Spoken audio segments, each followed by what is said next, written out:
রাজধানীর মহাখালীতে eureka petrol পাম্পে আগুনের ঘটনা ঘটেছে। আগুন নিয়ন্ত্রণে ফায়ার সার্ভিসের 11টি ইউনিট ঘটনাস্থলে পৌঁছলেও কাজ করে 5টি ইউনিট। ফায়ার সার্ভিস জানিয়েছে সন্ধ্যা 7:18 দিকে আগুন লাগে। খবর পেয়ে ফায়ার সার্ভিস আগুন নিয়ন্ত্রণে কাজ শুরু করে। আধা ঘন্টার মধ্যে আগুন নিয়ন্ত্রণে আসে। প্রাথমিকভাবে আগুন লাগার কারণ এবং ক্ষয়ক্ষতির পরিমাণ জানাতে পারেনি ফায়ার সার্ভিসের কর্মকর্তারা।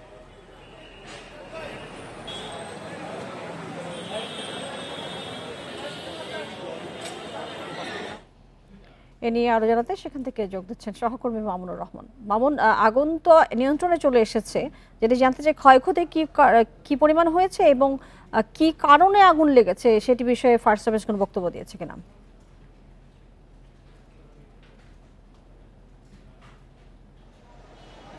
যেমনটি বলছিলেন যে ক্ষয়ক্ষতির পরিমাণের ব্যাপারে ফায়ার সার্ভিস একটি ছোট্ট ব্রিফ করেছে সাংবাদিকদের আগুন নিভানোর পরপরই। তারা কিন্তু ক্ষয়ক্ষতির ব্যাপারে এখনও সুনিশ্চিতভাবে তেমন কিছু বলেনি। তবে আগুন লাগার কারণ হিসেবে তারা বলছিলেন যে একটি 7:15 থেকে 18 মিনিটের মধ্যে একটি ট্রাক, যেখানে তেলের যে গাড়িগুলো থাকে, লরিগুলো থাকে, সেই তেলের গাড়ি থেকে তেল আনলোড করার সময় চাকা ব্লাস্ট হওয়া থেকে একটি আগুনের সূত্রপাত ঘটে।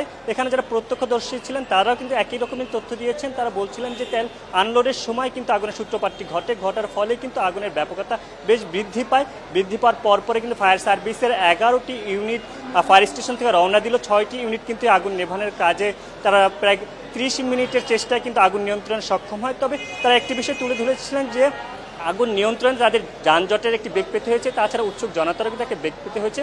এখন কিন্তু আগুনের পুরো বিষয়টি এখন পুরো নিয়ন্ত্রণে রয়েছে তাদের। এবং ক্ষয়ক্ষতির পরিমাণ ব্যাপার বলছে তারা আরেকটু সময় লাগবে ক্ষয়ক্ষতির পরিমাণ ব্যাপার জানাতে। তারা শীঘ্রই সেই ব্যাপারটি জানাবে। তারা আগুন নিয়ন্ত্রণ করার ক্ষেত্রে যে ফোমের একটি মাধ্যমে তারা তেলের সাথে সেটি ছাড়ার কারণে কিন্তু আগুন খুব দ্রুত নিয়ন্ত্রণে এসেছে বলে তারা উল্লেখ করেছেন। এছাড়া এখানকার যারা ছিলেন দায়িত্বে, আমরা তাদের সাথে কথা বলেছি, তারা বলছিলেন যে আগুনের ব্যাপকতা আরও বৃদ্ধি পেত যদি ফায়ার সার্ভিসের এমন চেষ্টা এবং যারা এখানে জনগণ ছিলেন তারা কিন্তু সাহায্যের মাধ্যমে আগুন নিয়ন্ত্রণে খুব দ্রুততার সঙ্গে সক্ষম হয়েছেন। এবং বলছিলেন যে এমন আরেকটি বিষয় যে বলে রাখি, এটার পাশে কিন্তু আবাসিক এলাকা ছিল, আবাসিক এলাকার পাশে এবং ফিলিং স্টেশনের ব্যাপারে কেউ কথা বলেছেন। তবে আগুন লাগার কারণ এবং ফায়ার সার্ভিসের যে ক্ষয়ক্ষতির পরিমাণের যে ধারণাটি সেটি হয়তো আরও কিছুক্ষণ পরে হয়তো বিস্তারিত জানা যাবে। মহাখালী ফায়ার ফিলিং স্টেশন থেকে এটাই ছিল সর্বশেষ আমার কাছে। মামুন জানাচ্ছিলেন আমাদেরকে মহাখালীতে ইউরেকা পেট্রোল পাম্পে যে আগুন লেগেছে তার সবশেষ পরিস্থিতি।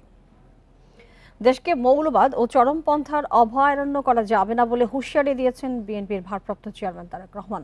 সেজন্য সবাইকে সতর্ক থাকার আহ্বান জানান তিনি। শনিবার বিকেলে জাতীয় প্রেস ক্লাবে এক মতবিনিময় সভায় তারেক রহমান এসব কথা বলেন।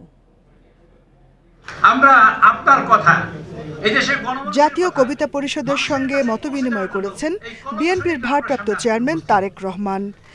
বিএনপির মিডিয়া সেল আয়োজিত অনুষ্ঠানে দেশের বর্তমান পরিস্থিতি নিয়ে তাদের মনোভাবের কথা তুলে ধরেন কবি সাহিত্যিকরা।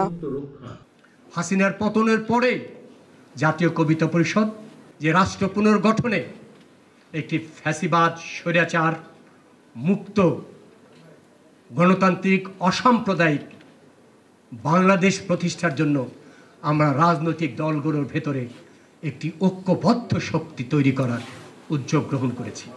মতবিনিময় সভায় লন্ডন থেকে ভার্চুয়ালি যুক্ত হয়ে বিএনপির ভারপ্রাপ্ত চেয়ারম্যান তারেক রহমান বলেন, দেশে স্বৈরাচার পুনর্বাসনের চেষ্টা চলছে। এই ষড়যন্ত্র প্রতিহত করবে বিএনপি। দেশে যেন চরমপন্থার উত্থান না ঘটে সে বিষয়ে সবাইকে সতর্ক করেন তারেক রহমান।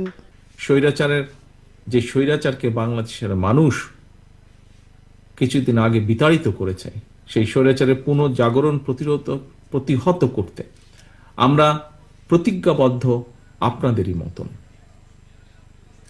বিশেষভাবে একটি বিষয় বোধহয় এখানে কয়েকজন বক্তা উল্লেখ করেছেন, আমিও আপনাদের সাথে একইভাবে বলতে চাই যে এই দেশকে কোনো চরমপন্থা বা মৌলবাদের অভয়ারণ্য যেন কোনোদিন পরিণত হতে না পারে, সেটিও কিন্তু আমাদের প্রত্যাশা।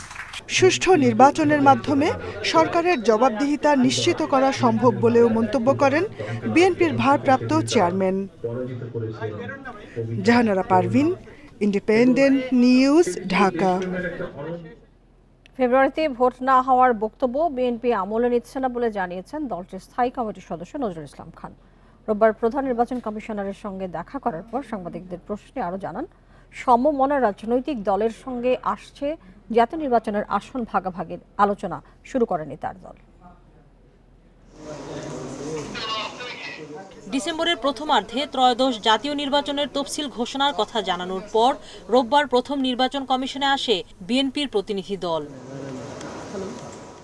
সীমানা পুনর্নির্ধারণ ও নির্বাচনী প্রস্তুতির অগ্রগতি জানতে সিইসির সঙ্গে দেখা করে দলটির স্থায়ী কমিটির সদস্য নজরুল ইসলাম খান জানান, শুধু এনআইডি ও এমআরপি পাসপোর্টধারী নয়, সকল প্রবাসীকেই ভোট দেওয়ার সুযোগ দেওয়ার দাবি জানিয়েছেন তারা। তাদের কিছুটা এখনো কনসার্ন আইন শৃঙ্খলা বিষয়ে, তবে তারা মনে করেন এবং আমরাও মনে করি যে দেশে এখন পুলিশের যে ভূমিকা, সেই ভূমিকা অপেক্ষাকৃত দুর্বল হয়েছে। নির্বাচন কমিশন থেকে যেটা বলা হলো যে নির্বাচনের সময়ে যদি প্রয়োজন হয় তারা আরও বেশি সংখ্যক সেনা সদস্য মোতায়েনের ব্যাপারে তারা অনুরোধ করবেন। একক প্রার্থীর আসনে না ভোটের বিষয়ে প্রস্তাব বিএনপি করেনি জানিয়ে বিএনপির এই নেতা বলেন, অন্য রাজনৈতিক দলের সঙ্গে আসন ভাগাভাগির আলোচনা তফসিলের পর ফেব্রুয়ারিতে ভোট না হওয়ার বক্তব্য আমলে নিচ্ছে না বলেও জানান তারা। আসন ভাগাভাগির বিষয়ে কোনো আলোচনা আমাদের দলে এখনো হয় নাই। আপনি জানেন যে আমাদের দলের ভারপ্রাপ্ত চেয়ারম্যান বলেছিলেন যে যারা আমরা যুগপৎ আন্দোলনে একসাথে কাজ করেছি তারা আমরা সবাই মিলে একসাথে থাকব এবং রাষ্ট্র পরিচালনার দায়িত্ব পেলে আমরা একসাথে সেই দায়িত্ব পালন করব। ইসি রোববার জানায়, সংসদীয় আসনের সীমানা পুনর্নির্ধারণে আপত্তি জানানোর নির্ধারিত সময় শেষ হলেও এখনো নির্বাচন ভবনে আসছেন সংক্ষুব্ধরা। ৩৯ আসনে পরিবর্তন এনে ইসি খসড়া প্রকাশ করলেও সংসদীয় আসনের সীমানা পুনর্বিবেচনায় মোট আবেদন এসেছে ১,৭৬০টি। সবচেয়ে বেশি আবেদন কুমিল্লা অঞ্চলের আর সবচেয়ে কম রংপুর অঞ্চলের। সুলতানা জাহান মিতু, ইন্ডিপেন্ডেন্ট নিউজ, ঢাকা। বিদেশি মিশন থেকে রাষ্ট্রপতির ছবি নামাতে উপদেষ্টা পরিষদে আলোচনা হয়নি, একথা জানিয়ে পরিবেশ উপদেষ্টা সৈয়দ রিজওয়ান হাসান বলেছেন, নির্বাচনের সঙ্গে এর কোনো সম্পর্ক নেই, ফেব্রুয়ারিতেই ভোট হবে। রোববার সচিবালয়ে এক প্রশ্নের জবাবে তিনি বলেন, পাথর লুট ঠেকানোর দায়িত্ব পরিবেশ মন্ত্রণালয়ের নয়, জেলা প্রশাসনের যোগসাজশে বা নীরবতায় পাথর লুট হয়েছে। বিদেশের অনেক মিশন ও দূতাবাস থেকে রাষ্ট্রপতির ছবি অনেক আগেই সরিয়ে ফেলা হয়েছে, বাকিগুলো থেকেও সরাতে সরকারের পক্ষ থেকে মৌখিক নির্দেশনা দেওয়া হয়েছে বলে খবর আসে গণমাধ্যমে। ভোটের আগে এমন সিদ্ধান্ত নিয়ে প্রশ্নের উত্তরে পরিবেশ উপদেষ্টা জানান, এ নিয়ে উপদেষ্টা পরিষদে কোনো আলোচনা হয়নি। কোন মন্ত্রীর ঘরে কোন ছবি থাকবে তো এটা আমি বলতে পারবো না। আর কোনো লিখিত কোনো কাগজ যদি মানে সরকারি পর্যায়ে সকল মহলের সিদ্ধান্ত হলে ওটা তখন লিখিত থাকতো। তো এটা হয়তো কোনো, যেটা আমি আপনার মতন পত্রিকায় পড়েছি বলতে পারছি না, বাট এটার সাথে নির্বাচনের যে কোনো সম্পর্ক নাই। ফেব্রুয়ারিতে নির্বাচন হবে না এনসিপি নেতার এমন বক্তব্যের বিষয়ে জানতে চাইলে তিনি বলেন, এতে নির্বাচনের ওপর কোনো প্রভাব পড়বে না। প্রধান উপদেষ্টা মহোদয় নিজে ক্লিয়ার করেছেন, এরপরে বিভিন্ন রাজনৈতিক দলের তাদের নিজস্ব হিসাব নিকাশ আছে, তাদের নিজস্ব রাজনীতি আছে। এইটার সাথে তো সরকারের অবস্থান বদলের কোনো সম্পর্ক নাই। সরকার বলেছে ফেব্রুয়ারিতে নির্বাচন হবে, সরকার সেই মোতাবেক নির্বাচন কমিশনকে প্রস্তুতি নিতে বলেছে, এটাই হচ্ছে সরকারের অবস্থান। ভোলাগঞ্জের পাথর লুটে সর্বদলীয় ঐক্য ও প্রশাসনের যোগসাজশ দেখছেন পরিবেশ উপদেষ্টা। তবে এর প্রতিবাদে গত কয়েকদিনে যে রাজনৈতিক ঐক্য গড়ে উঠেছে তা ধরে রাখার উপর গুরুত্ব দেন তিনি।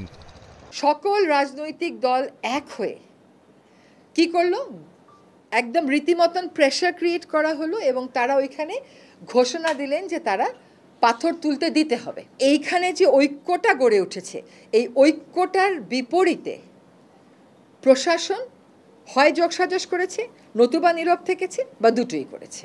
এবং সেজন্য প্রশাসনের ব্যাপারে আমরা ব্যবস্থা নেব কিনা দ্রুতই দেখতে পাবেন। পাথর লুটে জড়িতদের দৃষ্টান্তমূলক শাস্তি দেওয়ার কথা জানিয়ে তিনি বলেন, ভবিষ্যতে কেউ আর পাথর লুটের সাহস দেখাবে না। Hasif Mahmud Shah, independent news, Dhaka. জন আকাঙ্ক্ষা পূরণে অন্তর্বর্তী সরকার ব্যর্থ বলে মনে করে জামায়াত ইসলামী। দলের নেতারা আবারও বলেছেন, জুলাই সনদের আইনি ভিত্তি না দিয়ে নির্বাচন হলে আরেকটি স্বৈরাচারের জন্ম হবে। এদিকে এনসিপি নেতাদের হুঁশিয়ারি, নতুন সংবিধান ইস্যুতে সরকার নির্দিষ্ট কারো দিকে ঝুঁকে পড়লে তা মানা হবে না। জুলাই ঘোষণাপত্র এবং সনদের আইনি ভিত্তি নিয়ে করণীয় বিষয়ে রোববার রাজধানীর ইঞ্জিনিয়ার্স ইনস্টিটিউশনে জামায়াত ইসলামের আয়োজনে এই সেমিনার হয়েছে। এতে দলের নেতাদের পাশাপাশি বিভিন্ন রাজনৈতিক দল ও সুশীল সমাজের প্রতিনিধিরা অংশ নেন। নতুন বাংলাদেশ তৈরিতে নতুন সংবিধানের বিকল্প নেই বলে সেমিনারে বক্তব্য তুলে ধরেন এনসিপির সদস্য সচিব আখতার হোসেন।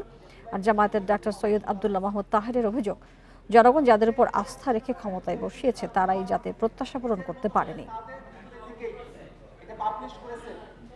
আমরা পরবর্তীতে 1988 সালের মার্চ মাসে সংসদীয় করেন। 13 বছর আগে রাজধানী বক্ষু ব্যাধি হাসপাতালের সহকারী অধ্যাপক নারায়ণ চন্দ্র দত্ত নিতাইকে হত্যার মামলায় 5 জনকে মৃত্যুদণ্ড দিয়েছে আদালত। এছাড়া 4 জনকে আমৃত্যু কারাদণ্ড এবং 1 জনকে যাবজ্জীবন কারাদণ্ড দেওয়া হয়েছে। দুপুরে ঢাকার 10ম বিশেষ জজ আদালতের বিচারক রেজাউল করিম এই রায় দেন। মৃত্যুদণ্ডপ্রাপ্তরা হলেন কামরুল হাসান অরুণ, মাসুম মিন্টু, সাঈদ ব্যাপারী, বকুল মিয়া এবং সাঈদ মিজি। আমৃত্যু দণ্ডপ্রাপ্তরা হলেন আবুল কালাম, সাইদুল ফয়সাল এবং পেদা মাসুম।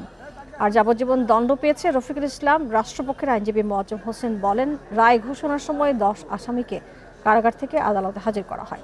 2012 সালে মহাখালীতে নিজের বাসায় খুন হন অধ্যাপক নারায়ণ চন্দ্র।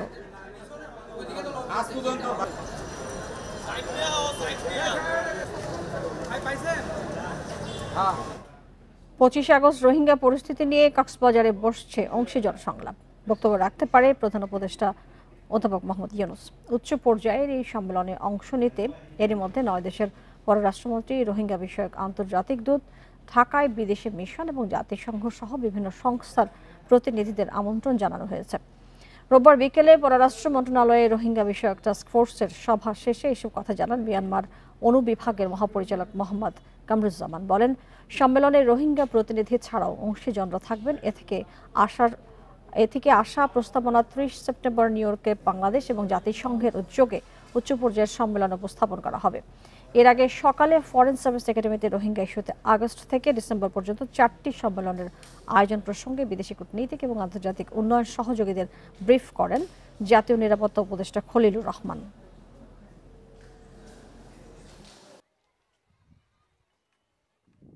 25 তারিখে মূল অনুষ্ঠান অনুষ্ঠিত হবে। সকালবেলা মাননীয় প্রধান উপদেষ্টা অংশগ্রহণে একটি পর্ব রয়েছে। তারা তহবিল সংকট বিষয়ে অর্থ কমে যাওয়ায় তার প্রেক্ষিতে যেসব সমস্যা উদ্ভূত হতে পারে সে বিষয়ে উদ্বেগ প্রকাশ করেন। চলতি অর্থ বছরের জুলাই মাসে এডিপি বাস্তবায়নের হার 1% কম। রোববার রাজধানীর আগারগাঁয়ে একনেক সভা শেষে পরিকল্পনা উপদেষ্টা সাংবাদিকদের এই তথ্য জানান। তিনি বলেন, নির্মাণাধীন 2 মেট্রো রেলের অস্বাভাবিক খরচ কমানোর সুযোগ কম। তার মতে, জাপানি সংস্থার সঙ্গে আগে চুক্তি থাকায় দর কষাকষিতে বাংলাদেশের অবস্থান দুর্বল। প্রধান উপদেষ্টা ডক্টর মোহাম্মদ ইউনূসের সভাপতিত্বে একনেক সভায় 11 প্রকল্প অনুমোদন দেয়া হয়। ব্যয় হবে প্রায় 9,362 কোটি টাকা। সিলেট, বরিশাল, রংপুর, রাজশাহী ও ফরিদপুর মেডিকেল কলেজ হাসপাতালে বার্ন ইউনিটের প্রকল্পে ব্যয় বেড়েছে 360 কোটি টাকা। পল্লী বিদ্যুৎ অবকাঠামো উন্নয়নে বরাদ্দ হয়েছে 1818 কোটি। আরো গতিশীল হওয়ার কথা। কমলাপুর থেকে বিমানবন্দর ও সাভার থেকে ভাটারা রুটে নির্মাণাধীন 2 মেট্রো রেলের মাটির নিচে সেবা সংস্থার লাইন সরানোর কাজ চলছে। 2 প্রকল্পে মোট ব্যয় দাঁড়াতে পারে 2 লাখ কোটি টাকা। জাপানি সংস্থার সঙ্গে আগের চুক্তি থাকায় অস্বাভাবিক এ ব্যয় কমানোর সম্ভাবনা দেখছেন না উপদেষ্টা। অন্য দেশে কত খরচ হয়েছে, এখানে কেন কম বেশি খরচ হয়েছে, যদি পারেন একটু দরদস্তুর করেন। জাপানিরা সাধারণত একবার সবকিছু চুক্তি হয়ে গেলে পছন্দ করে না কোনো দরদস্তুর করা। একনেক সভায় নির্ধারিত এজেন্ডার বাইরে ওঠে 58 জেলা ও 201 উপজেলায় মিনি স্টেডিয়াম নির্মাণ প্রকল্প, যেখানে ব্যয় হবে 2,855 কোটি টাকা। আগের চেয়ে বেশ কয়েক গুণ খরচ বেড়েছে স্টেডিয়াম নির্মাণে। ভবন নির্মাণের ক্ষেত্রে, স্টেডিয়াম নির্মাণের ক্ষেত্রেও তাই। এগুলো সব প্রাক্কলন করা হয়। এটা প্রাথমিক প্রাক্কলনটা করা হয় শিডিউল অনুযায়ী। এখন শিডিউলেই অতি মূল্যায়িত কিনা সেটা একটা দেখার বিষয়, অত্যন্ত জরুরি। 519 কোটি টাকা বরাদ্দ করা হয় রবীন্দ্র বিশ্ববিদ্যালয়ের একাডেমিক ভবন নির্মাণে।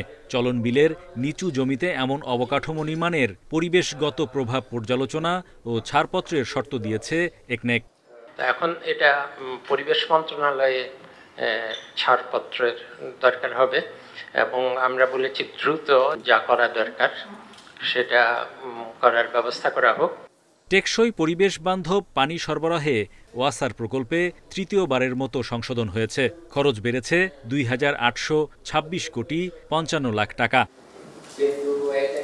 Hari Saha, independent news, Dhaka. 2 দশক বিরতির পর আবারও ফিরছে নতুন কুড়ি। দেশের 19টি অঞ্চলে চলছে প্রাথমিক বাছাই।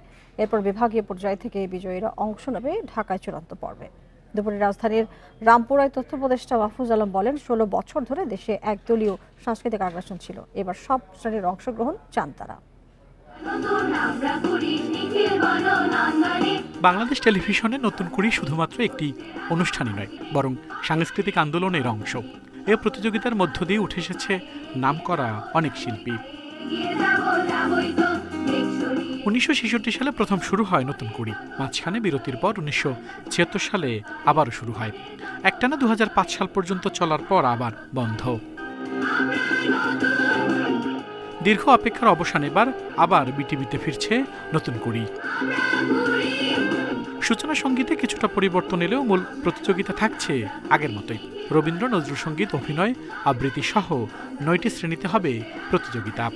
আমরা আসলে রাজনৈতিক বিবেচনার বাইরে গিয়ে দেশের শিশু কিশোর এবং তরুণদের মধ্যে শিল্প সাহিত্য সংস্কৃতির চর্চা বাড়ানোর জন্য এবং তাদেরকে আসলে জাতীয় পর্যায়ে প্রতিনিধিত্ব করার সুযোগ করে দেওয়ার জন্য আমরা এই আয়োজনটা আবার শুরু করেছি।